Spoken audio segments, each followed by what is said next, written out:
Well, as I mentioned at the beginning of the service, the Epiphany, which happens on Tuesday, is the conclusion of the Christmas season, which means our star and all of our beautiful decoration are going to be coming down. But I asked Jim if we could just have one more Sunday with all these beautiful decorations. So they are going to stay up for next Sunday.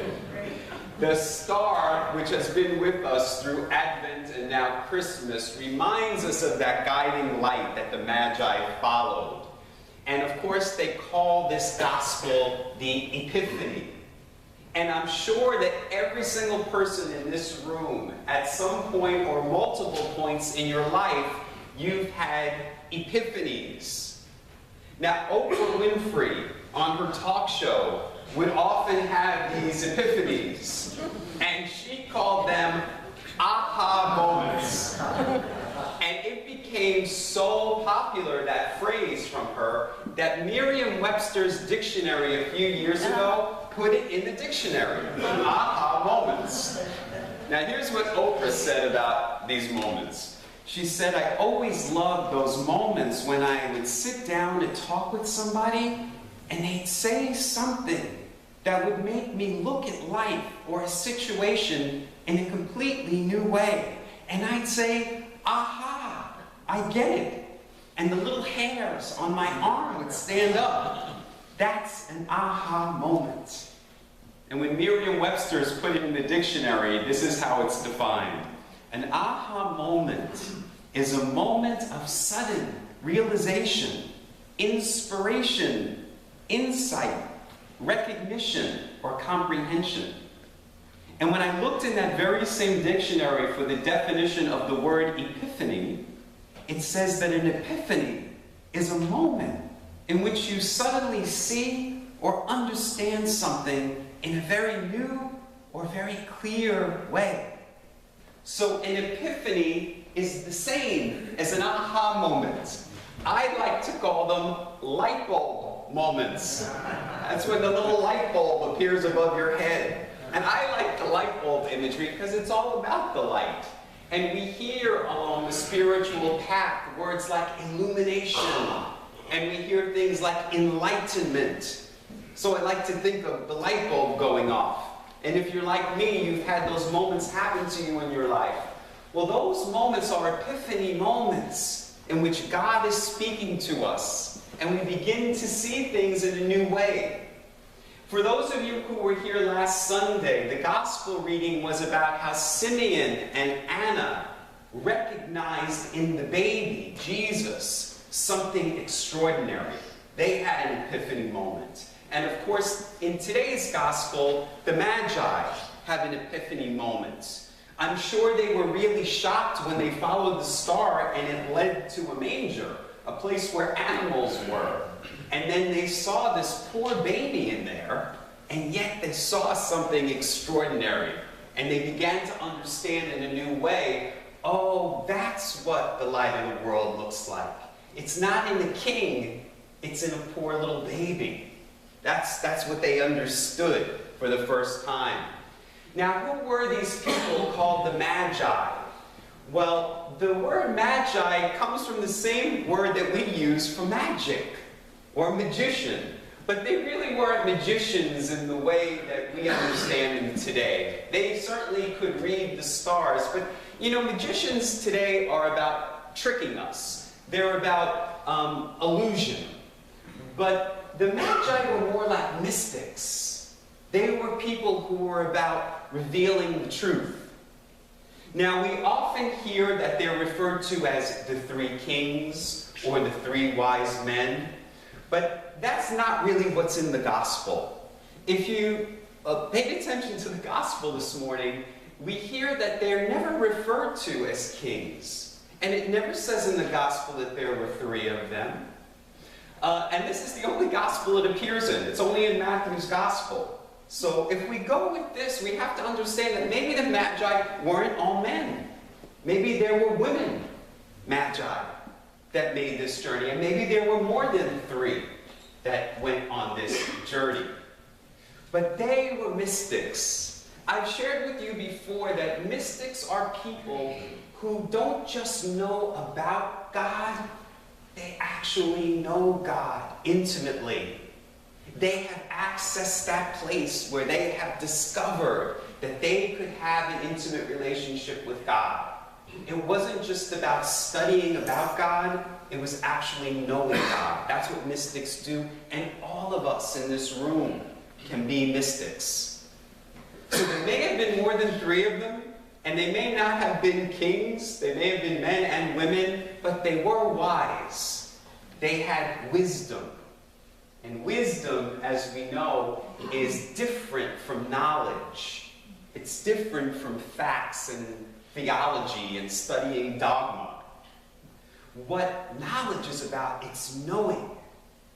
They were wise, these wise magi who made this journey to discover the baby Jesus, the light of the world. Now, many theologians have said that the magi probably came from Persia. We know they were from the East. And theologians believe that maybe they were Zoroastrian priests or priestesses. Now, Zoroastrianism is one of the world's oldest faith traditions. It dates back to the 6th century BC, well before the time of Jesus.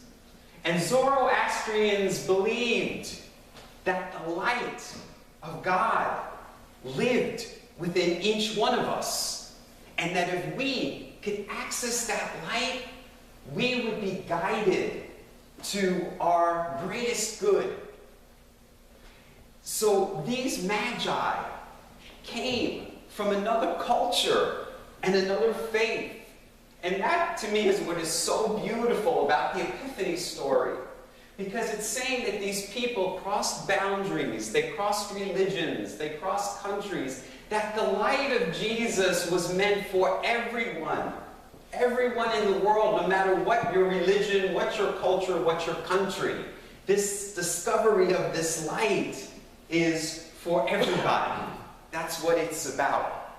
And so if we, today in 2015, if all of us could be like the Magi, and if we could just follow that light, that inner GPS, which I know I told you before stands for God Positioning System. You go to that voice within that guides you to your greatest good. What's interesting to me also about this story is that at the end, after the Magi discovered Jesus, it said they returned by another route. They went another way.